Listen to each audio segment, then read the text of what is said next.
नाही चाही लेडू हमके नाही चाही पेड़ा हो। नाही चाही लेडू हमके नाही चाही पेड़ा हो।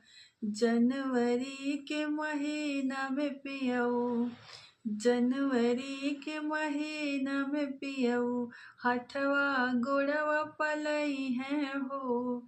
जनवरी के महीना में हथवा गोड़वा पलई है हो। नाही चाही बर्फी हमके नाही चाही मेवा हो।